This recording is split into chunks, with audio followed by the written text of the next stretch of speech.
Hello everyone, how are we all doing today? If you are new in this channel, please consider to subscribe, share the video, comment and give the video a thumbs up. Yes guys, I would like to share with us about the cry of Orji Uzor Kanu in National Assembly. So I believe most of us have seen the video. It is no longer a news that Orji Uzor Kanu cry publicly, complaining about the condition of Nigeria and how Nigeria have treated him so far.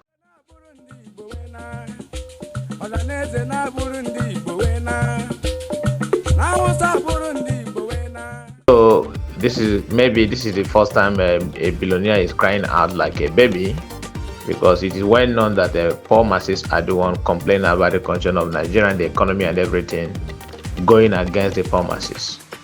But it seems like the condition of Nigeria is hitting hard on everyone this time around. Orji Uzor Kanu is the list of person that I believe will come out publicly to cry, because he's well known in Nigerian politics.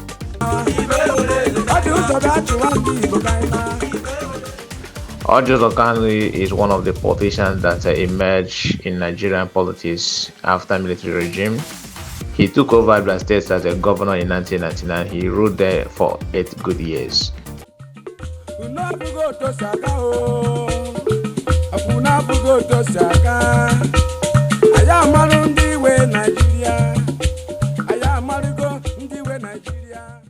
He has his own business before then actually, and he has some investments around Nigeria.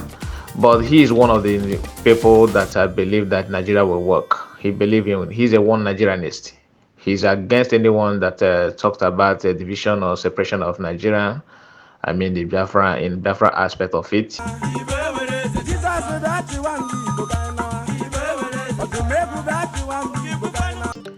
If you can remember, he visited Nnamdi Kanu that as far back as 2015. He was telling Nnamdi Kanu he was pushing him to drop the agitation of Biafra.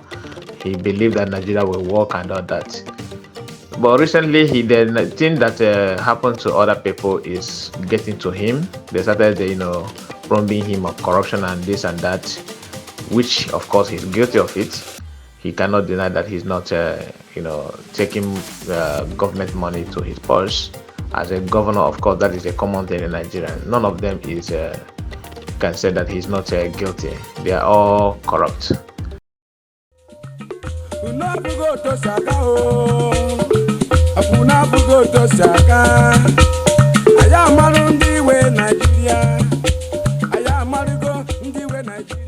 Unfortunately, coming out publicly like this it goes to show that things is really happening to them. I'm not happy at all as an Igbo man, because Nigeria is really against the Southeast people. It's not a hidden thing, so there's no way you can cover that anymore. It is in the public domain.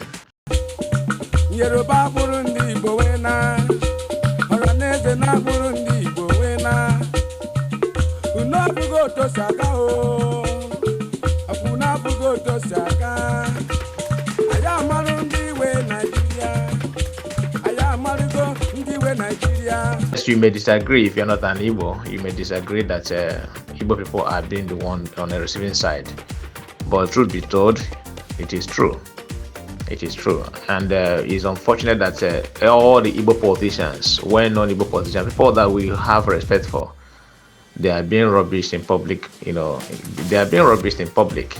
I can't see any Igbo politicians at the moment that you can be proud of. I can't see any one of them. Orji Uzor Kanu happen to be one of them actually. Yeah, back then in 1999, 2000, 2001 and all that, every Igbo person knows that Orji Uzor Kanu is a kind of pillar for Igbo race.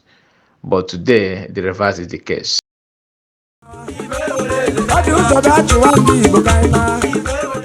But what can we do? So I would like you to listen to his complaint in National Assembly, where he cried out like a baby. It is very, very sad. It is very, very sad. No matter what he has done, taking Abia State to where they are today, taking the money that meant to develop Abia State for his own personal use and all that. It's not only in Igbo, it happened in other places, but I'm emphasizing on Igbo because that is where Orji Uzor Kanu comes from. And look at him today complaining that Nigeria is not fair. But the question is it now that he knows that Nigeria is not fair? Or is it because the problem is getting to his doorsteps? Anyway, let's listen to him. I'll be right back. I went through one of my best time in life in the Senate, and also went through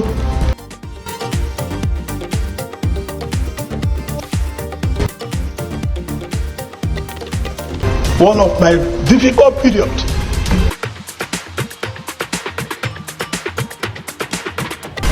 Also in this Senate. Before I came to the Senate, before I came into politics, I can buy anything body can buy. I'm not a thief. Those that put me in prison know the reason they put me in prison. They took over all my businesses and want to kill me. But I survived it. I'm in the Senate with you people. It's not the end to what we have done. It's not the end to United Nigeria. It's not the end to Brothers Keeper. But these senators I called were with me. I never lacked.